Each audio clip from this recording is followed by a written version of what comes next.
In order to retire comfortably at age 60, what should you be doing with your finances when you're in your 20s? A framework for getting started planning for retirement. That's today on Your Money, Your Wealth podcast number 419. Plus, if you're a small business with a simple IRA plan, is it stupid to save for retirement in a brokerage account rather than a traditional IRA? If you inherit money and promise to donate to charity, should you do Roth conversions? What is the most efficient way to pay financial advisor fees? And what's a good strategy for making pre-tax and post-tax retirement contributions? Visit yourmoneyyourwealth.com and click Ask Joe and Big Al on air to send in your money questions or to get a retirement spitball analysis. I'm producer Andy Last, and here are the hosts of Your Money, Your Wealth, Joe Anderson, CFP, and Big Al Clopine, CPA. Would you guys devote an episode or two to get started in retirement? In other words, what advice or basic plan framework would you give folks just starting out? Advice I would give my 26-year-old college grad kid is something like this. Contribute to your 401k, get your employer match. Contribute to a Roth annual match. Both invest in low-fee mutual funds. Save 15% for retirement. Spend only 25% on housing, stuff like this.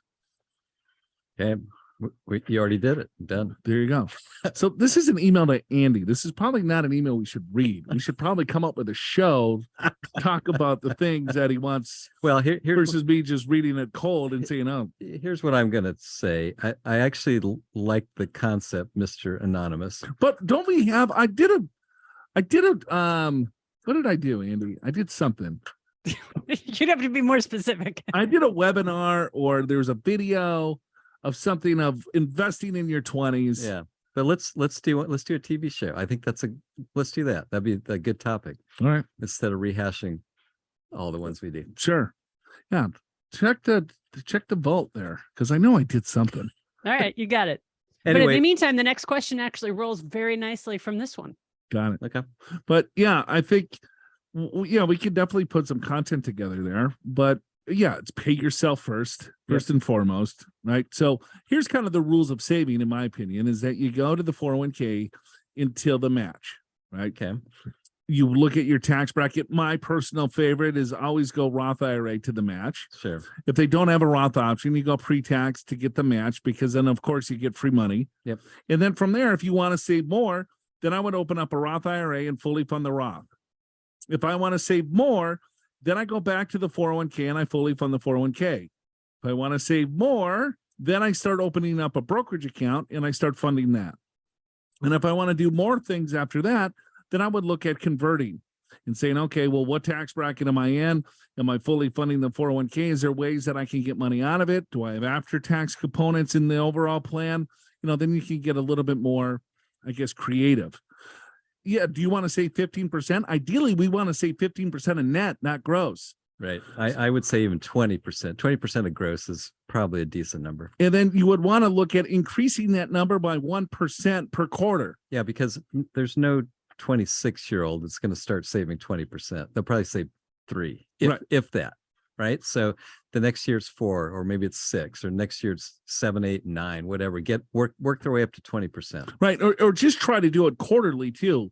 Because, they don't really feel you can't. It's hard to feel 1% or 0.5%. True. And so you're just doing it quarter by quarter by quarter. So let's say you start with 3%, and then at the end of the year, you could be at 5. Right. And then at the end of 2 years, you could be at 10.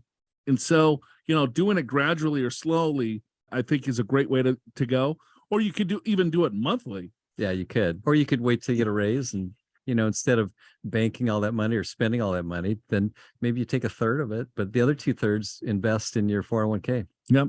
You want to have at least 6-8 months of net pay in cash reserves. Yep. Agreed.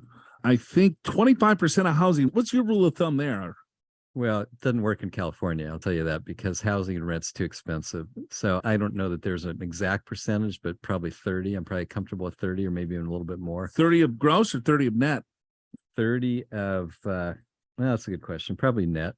Yeah. I mean, it just depends where you live. Now, if you live in a lower cost area, then 25% is probably doable. But people say that as a rule of thumb because that's what banks used to look at. And then cost of housing got so much more expensive. Yeah.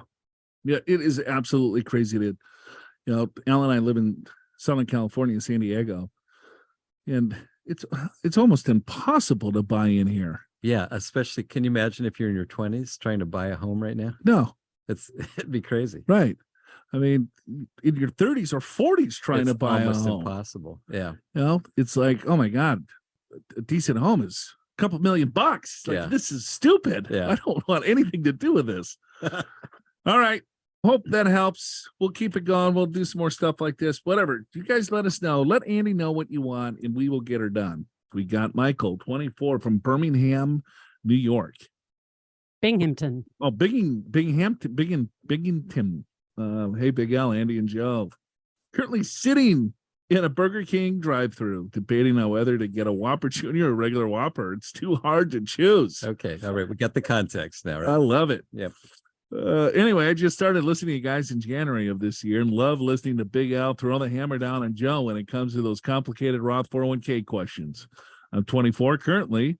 Was wondering if you guys could help me with the retirement question. I only have about $140 in my Roth IRA, but I want to make sure I'm doing things in the right order. This is my only retirement savings currently. I know I should prioritize my Roth IRA, but I also have a pension with my company, and I look forward to staying with them for a foreseeable future and hopefully one day get the pension when I retire in 30 years of service. My question is, should I open a brokerage account on top of the Roth and the pension? And is there such a thing as saving too much for retirement? I feel extremely behind and hope to get caught up by maxing out my Roth IRA by the end of the year and every year after that. The amount of the pension currently after 30 years of service is around $3,700 a month. Also not sure if this pension is just a retirement plan since it's with the railroad company. Is there anything else I could be doing to make sure I'm caught up in terms of being on track to retire comfortably at 60? Thank you for your show.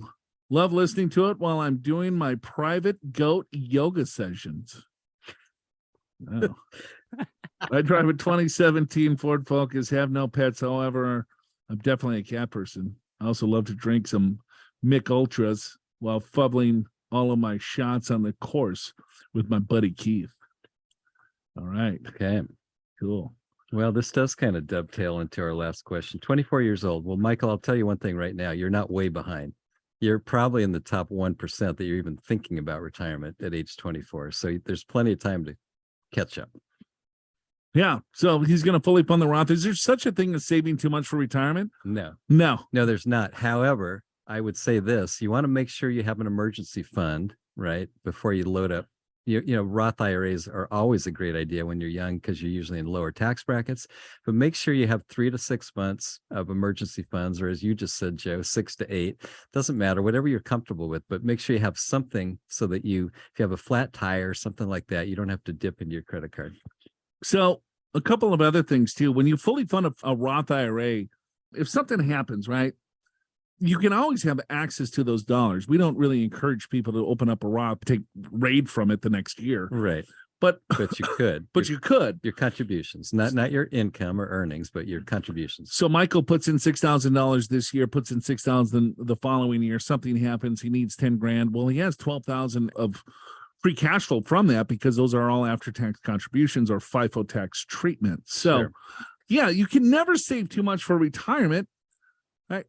There's never in my 20 some odd year history, you sit down with a couple and they got millions and they're like, damn it, I saved way too much. Way too much.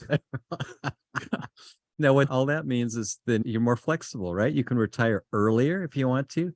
You can live a better retirement lifestyle than you were planning or thinking. You can give more to charity. You can have more for kids' college or grandkids' college, whatever it may be. No, that's a good thing. Or do the planning, figure out exactly how much money that you should be saving to give the lifestyle that you need, right? So if you want to have a better balance and say, I don't want to save too much. I don't want to have a lot of wealth later in life. I just want to spend exactly one and just be just fine, and live in cruise control. You can do that, but just you got to run some numbers. You got to do some analysis. You got to say, I'm going to retire at 60 at $3,700 a month. I'm spending X amount of dollars today. I want to maintain that lifestyle for the rest of my life. I don't want to increase it or decrease it. And then you can do some math and say, you know what? You need to save $6,000 a year. And if you save $6,000 a year, you're right on track at age 24, or you might have to save a little bit more or a little bit less. But here's what you do. Look at what you're spending today. Inflate that by 3.5%. So go online, get a calculator. Whatever you're spending today, inflate that over what, he's 24? Yep. So what is that, 36 years? Yep. So you're spending $30,000 a year today, inflate that over 36 years at 3.5% inflation, you're going to find a number. You already know that you're going to get $3,700 a month in pension. So you take what that inflated number is minus your pension, you're going to come up with a shortfall. Whatever that shortfall is, or it could be positive. If it's positive that your pension's going to cover everything, then don't save a dime. You know, buy the Whopper and the Whopper Junior and load up some onion rings. Let's not get crazy. Right? And go buy your own goat and do whatever you want with it. Yeah. You know what I mean? Sure. So, but yeah, you can do some planning so you can figure out exactly what you need to do. And at 24, you can get super dialed in here. Okay. Right? I think that's too hard for a 24-year-old. I think this, have an emergency fund, try to save as much as you can in a Roth IRA, work yourself up to saving 20% of your income. You don't even have to have a plan. It's going to work out just fine. No matter which stage you are in life, decisions that you make will affect your financial security today and for years to come. Visit the podcast show notes at yourmoneyyourwealth.com to watch YMYW TV and learn to crack the code to succeeding financially at any age. I'm pretty sure this is the something that Joe was talking about earlier. In this episode, Joe and Big Al walk you through financial strategies and actions to take in your 20s, 30s, 40s, and 50s that'll help you overcome any previous missteps and set you up for a more successful retirement. Watch it and download the free companion guide in the podcast show notes at yourmoneyyourwealth.com. Just click the link in the description of today's episode in your favorite podcast app to get there, and check out YMYW podcast episode number 391 on spitballing retirement planning in your 20s and 30s too. Then spread the knowledge and share YMYW with your friends, family, and colleagues. I don't write so good, so this should be easy for you, Joe. So I gotta be a jackass right out the gates here. Right off the bat. Right off the bat. And right is W, not R. I don't write RIGHT. He doesn't take rights. No, right. 32 years old and engaged, but currently find single. I'm maxing out my newly opened simple IRA with a dollar for dollar match up to 3% of my salary, and I'm struggling to understand why I should also fund my traditional IRA. Okay. I'm over the income limits for the tax deduction on the IRA contributions, and I'm thinking the flexibility of putting an extra $6,000 into a brokerage would be a better solution. I guess I can't do conversions down the road if that extra money is in a brokerage rather than an IRA, but is funding the brokerage rather than an IRA. Stupid. Okay. He's got a salary of 100 grand, bonus of 50, K1 of 50. Brokerage account is 150, traditional IRA 30 grand, Roth IRA 100, simple IRA of 20,000, checking savings 30 grand. I'm also thinking of converting most, if not all, my simple IRA contributions into the Roth at the end of each year and just biting the bullet on the taxes. At my age, I feel that 35 plus year tax-free growth is worth the taxes now. What do you think? 2021 Chevy Colorado. Okay. My dog name is Baxter, and I enjoy long walks on the beach. Okay. Have many leather-bound books, and my apartment smells like rich mahogany. I think, gang, as my sports reporter would say, whammy. Whammy. This was from Ron Burgundy. All right. You can picture it now, right? Yeah. Got him. You got the set even. I do. So a couple things that I have a question is, why did he open up a simple plan? Unless it sounds like he is the employer as well. So does he have employees? What is he doing? But he also talked about a match. Yeah, he's matching himself. Maybe. Right. And then he's got K1 income. Yep. Of 50 to 75. Right. And you cannot convert a simple. It has to stay open for a period of time. True. So I forget the time period. 2 years? 2 years, yep. Yeah, or else you get a penalty. So if Right. he's trying to invest in a simple IRA and then convert it at the end of each year, bite the bullet, Doesn't work. It doesn't work. Yeah. So here's what I would do, Ron. If you're a sole proprietor, I would set up a solo 401k. You could set up a solo 401k and you could do a Roth option in the solo 401k. Right. So you could put, how old is he? Well, he's 32, so he could put 22,500 in a solo K.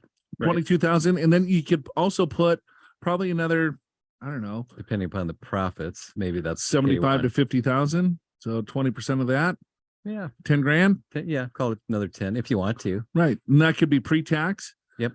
So you could put $35,000, away into the plan, and most of it could be Roth. Yeah. So if you're doing simple and then a traditional IRA, I agree with you. I don't think that makes any sense at all. I think you're doing a good job of building up your brokerage account, so I would continue to do that. But you're right. I think tax-free growth over 20, 30 years is going to far outbeat anything that's tax deferred. Yeah, I agree. Especially when you're 32, chances are your income's going to go up. You may never be in these low brackets again, right? During your working years. So yeah, when you're young, unless there's unusual circumstances, definitely take advantage of the Roth, because all that tax-free growth for decades is amazing. Yeah. So look into that. If you're doing the simple just because it's a simple plan and you have employees, then I get it, right? But just remember, you can't convert a simple plan. However, with the Secure Act, now that the simple plan can do a Roth. So if you're going to do it and convert it, don't do that. Just set up a Roth simple IRA. Because you won't be able to convert the simple into the Roth anyway. Yeah. Is that in 2023? 24? 24, maybe? 24. Yeah, look that up. But anyway, you can also, at your income level, let's see. Oh, you can't do a Roth contribution, can you? And you can't do a backdoor Roth because the simple counts. Because the simple's going to kill the pro rata rule. Got it. So you might have to wait a year for that, if in fact you have employees. If you do have employees, I get why you did a simple, because then you don't have to do as much match and all that stuff, and it's way easier to administer. But if you have employees and you can't do other things that we just mentioned, I would not fund an IRA. I would fund your brokerage account. And you invest in tax efficient vehicles, you're going to still get close to tax deferment. Yeah. And you're going to get capital gains treatment on any other gain. Yeah. The other thing too is make sure you have an appropriate emergency fund, right? So make sure you have that first before you start trying to invest extra money. All right. Thanks, Ron. Allison from North Virginia writes in. Hey guys, this is Allison from Northern Virginia. Yeah. As opposed to Central or Southern, like it. Who wrote in previously. Joe was right. My 2015 Mazda 3 is red. Oh, we guessed that, didn't we? No. Apparently you guessed it. Yeah. I would say I visualize. I know you do. So I'm just that's what makes you so good. You can see people in their red Mazda. Red Mazda. All right. I'm still listening on my long commutes. Circumstances have changed since my last question. I've inherited around $450,000, $175,000 in brokerage account, $700,000. Or $70,000 in a traditional IRA, and the rest is cash. Most of the cash will likely be saved as an additional down payment for a new condo that will suit my needs as I age. I promised my family member for whom I inherited the money that I would make a 10% charitable donation to a specific charity. Okay. Assets were POD in the beneficiaries to skip estate, so very little money in the estate to give to the charity. So I'll be making a $45,000 charitable contribution this year. I have about $30,000 in a traditional rollover IRA. I currently have around $50,000 in my Roth. My TSP is around $500,000 with 2/3 traditional, 1/3 Roth. Should I do a Roth conversion of the entire rollover account this year and use that large charitable contribution to offset the taxes? My itemized deductions are usually $14,000. My AGI will likely be around $125,000. I max out all my retirement accounts. I'm single, no dependents. Thoughts? Okay. Allison got some cash. Yeah, she did. She got $175,000 in a brokerage account, $70,000 in an IRA, and the rest in cash. So that's pretty good. She also has $30,000 in a traditional rollover IRA. Yeah, and she's going to give away $45,000. And here's the rule. Here's the rule is you look at your adjusted gross income, And if you give away cash, you're allowed to deduct up to 60% of your income. So let's just say 125,000, because that's what you put here, right? So 60% that is probably what, 75 grand ish, something like that. So your charitable contribution in cash could be, that figure, about 75,000. Now, if you gave away appreciated stock, which if you had other stock that was appreciated, that would be even smarter. But there you could only give away 30%, right? So 30% is going to be, I don't know, 35, 40,000, which still, it's close, right? Maybe you could give away some if you have other appreciated stock. The reason why you'd rather give appreciated stock is because you still get the charitable donation and you don't have to pay tax on the gain on sale. So but if you don't have that, yeah, you can give away the cash and it will be fully deductible based upon what you just told us. So she's going to convert 30 grand. So she's asking, all right, well, since I have a $45,000 charitable contribution this year, if I convert 30,000, is that going to offset? And the answer is yes. So she will not pay tax on the $30,000 conversion because she has made a very large charitable contribution. Right. So, and in fact, since the charitable contribution is higher than that Roth conversion, she'll have an extra $15,000 to go against her other income. Now, the $70,000 that she inherited from the traditional IRA, she cannot convert that. And that will have to be distributed out within 10 years. Correct. So that could add income depending on the deceased, on how old the deceased was when the deceased passed. Right. But yeah, I like that strategy, Allison. Yeah, I do too. And so that's a good point on the traditional. So, you might think about 7,000 a year-ish that you're going to have an extra income. If you want to make the charitable contribution all this year, if that's kind of what the family's expecting, great. If you can spread it out a little bit, maybe save some for next year to go against the, 7,000-ish that you have to distribute from the inherited IRA, that could be cool too. Cool. All right. Having Joe and Big Al spitball for you on YMYW is a great first look at your financial decisions, but it shouldn't be your only look before you leap. Schedule an in-depth review of your entire financial situation with an experienced financial professional on Joe and Big Al's team at Pure Financial Advisors. You can meet in person at one of Pure's 7 offices in Southern California, Seattle, Denver, or Chicago, or you can do it via Zoom right from your couch wherever you may happen to be. Find out exactly how much, if any, you should be converting to Roth, how you may be able to pay less tax, and whether you can collect more Social Security benefits. Make sure your investments align with your risk tolerance and your retirement needs and goals. Don't worry about paying commissions because Pure is a fee-only fiduciary. They don't sell investment products, so there are no commissions. And the law requires them to act in the client's best interest instead of their own. Click the link in the description of today's episode in your favorite podcast app, go to the show notes, then click the Get an Assessment button and schedule your free financial assessment now. Hello, Andy, Joe, and Big Al. Hope all is well. This is Nick from Ohio. Need some clarity on fees, please. All right. My advisor charges 1%. I have 600 grand in a Roth IRA that I contribute $6,000 to every year. Then my advisor removes $6,000 throughout the year for his fee.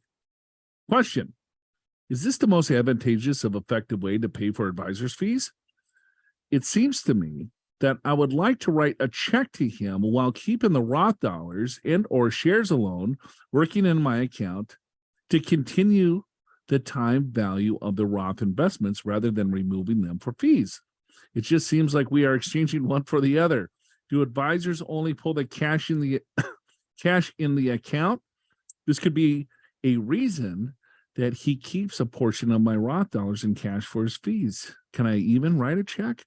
Or is this just the way the industry is to make sure they get their fees? Peace. Great question, Nick. Yeah, you can write a check for sure, if that's what you would like to do. However, the most advantageous, how the rules kind of work here is that you could pull everything, let's say, from a brokerage account, or you could cut him a check. Sure. So let's say you had a brokerage account, and then you're like, okay, just pulls the fees from all of my investments out of this brokerage account. That you could do that, or you could do it pro rata, which it sounds like what he's doing. So you got money in a Roth that he's pulling fees from. You got money, maybe in an IRA that they're pulling fees from, or in their. Sure. So, but yeah, if you want to cut a check, I think that makes the most sense because, hey, you're right. You're putting $6 grand in, and if 6,000 is the fee, yeah, you want to maximize that as much as you absolutely can. So Yeah. if that's what your choice is, I would tell them, hey, I just want to cut you a check for the fee, or can you pull it from my brokerage account? Yeah, exactly.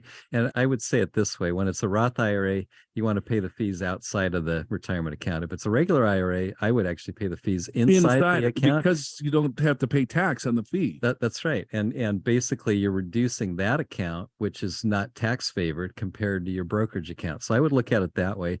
But he can't pay the fee for the Roth and put everything into the brokerage account. I mean, into the IRA. I agree with that. Yeah, you can't split that. Just say, hey, let's say you had $1 million in the IRA and $600,000. So let's say 16 grand is your fee, and you're like, all right, pull 16 grand from my retirement account, all pre-tax. Yeah. Because you're not paying 16 grand, you're paying something a lot less than that because you don't have to pay tax on the distribution. I agree with that. So you can't do it that way. You could take everything from the brokerage account, or you could do it pro rata. Yeah, exactly. And I guess maybe if you think about advisors, a lot of advisors don't want to track you down for that $6,000 check. So that could be an issue. So if you had a brokerage account, they could pull it from that. They might be happier, but there's nothing wrong with writing a check as long as you pay it currently, right? All right, Nick. Thanks for the recap. Great question. Hello, Joe and team. I have a question about my employer 401k plan with Fidelity around strategy for pre and post tax contributions. My plan allows, for 401k, Roth 401k, and after tax contributions, which get employer matches of pre-tax amounts. Okay. Question is, what is the optimal approach on which of these to fund in what sequence? I've been maxing out my 401k, but I also want to start the Roth 401k. In prior years, when my 401k was maxed, I would contribute with after-tax contributions to get additional employer matching. But I feel I can do more with some thought behind it. Thanks for all you do. Dave. Well, we could use a little more information. More information. Like, how old are you? And what do you have saved already? What's your tax bracket? What you're spending? We could really help you out. But here's how we might think about it, which is this. As you know, Joe and I are big believers in having some money in a Roth 401k. If your tax bracket is low enough, it's a no-brainer. It all goes into the Roth 401k, the $22,500 plus another $7,500 if you're 50 and older. We're not sure, Dave, how old you are, but goes into the Roth. End of story. And then you can, if you still have extra, do after tax money that then can be converted to a Roth. Yeah, no brainer. If you're in a high tax bracket, it might give you a little pause. Now it's like the tax deduction versus the tax-free growth, and we'd need a little more information on that. Yeah, because it's all going to boil down to what's the end game. Right. You know, it's like, when do you want to retire? How much money do you want to live off of? What's your other fixed income sources? Yeah. Are you going to work in retirement part-time? Do you want to spend a lot more money in retirement and travel, or do you want to spend less and just kind of be a couch drunk? Right. And where, exactly. Where does your income come in retirement? So what does that tax bracket look like versus now? Now, if you're, let's say you're 66, right? And you're in a very high tax bracket, and next year you're going to be in a lower bracket, then go for the deduction and do some Roth conversions when you retire up to age now 73 for required minimum distribution. So the answer is it depends, but definitely take a look at 401k and Roth 401k. Both of those can be appropriate in different circumstances. You can only do $22,500 for the combination of those two. So it's not like you could do 22.5 of regular 401k and 22.5 of Roth 401k. It's 22.5 total. You figure out how you want to mix and match that, and then after you hit that, then you can do after-tax contributions, which can be converted to a Roth IRA. Okay, thanks for the question, Dave. Binghamton, fast food restaurants, goat yoga, the Chevy Colorado, and memories of Irish setters and potato vines in the derails at the end of the episode, so stick around. Help new listeners find YMYW by telling your friends about the podcast and by leaving your honest ratings and reviews for Your Money, Your Wealth in any and all podcast apps that accept them. Your Money, Your Wealth is presented by Pure Financial Advisors. Click the Get an Assessment button in the podcast show notes at yourmoneyyourwealth.com or call 888-994-6257 and schedule a free financial assessment in person at one of our 7 offices around the country or online at a date and time convenient for you no matter where you are. Chances are one of the experienced financial professionals at Pure will be able to identify strategies to help you create a more successful retirement. Pure Financial Advisors is a registered investment advisor. This show does not intend to provide personalized investment advice through this broadcast and does not represent that the securities or services discussed are suitable for any investor. Investors are advised not to rely on any information contained in the broadcast in the process of making a full and informed investment decision. Where is this place? Binghamton. Binghamton. How do you pronounce that? I'm guessing it's Binghamton. Binghamton. It could be Binghamton. It could be Binghamton. I think Andy's right there. Dude, it's like it's the Hamptons, but it's on the other side of it. The big side. It's the big side. It's on the other side. Yeah, I live in the Hamptons. Binghamtons. Yeah, I can see that. Anyway, God, when's the last time you had a Whopper Jr.? A decade at least. I was going to say, for Al, that'd be a long time. Man, I don't know when's the last time I've been to Burger King. Yeah. Or a drive-through for that matter.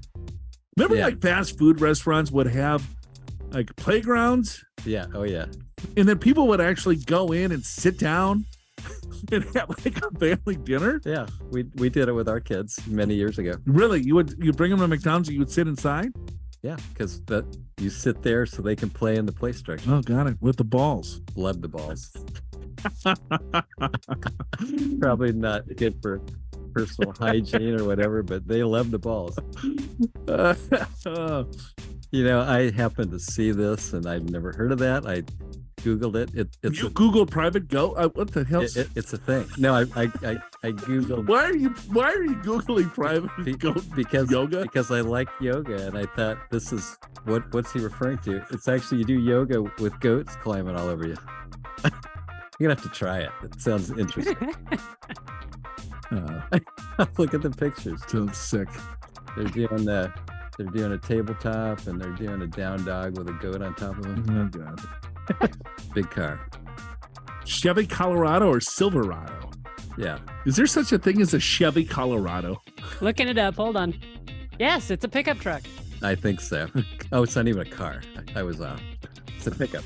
Bourbon on ice or Coors Latte? My dog, let me see it. Chevy Colorado. It's a big truck. Chevy Colorado. It's a 4-door truck. A little mid-size, so 4-door. Yeah. Got it. Picture below is Keegan and Flynn are Irish settlers in front of a sweet green potato vine. Yeah, cute dogs. So this was the person that Al was thinking that they had a St. Patrick's Day hat on the dog's head. It was actually a sweet green potato vine. Oh. Okay. Got it. Zero recollection of that. Me neither. But That was 2 episodes ago, but that's okay. That's why. Yep. Current memory, short-term memory, gone.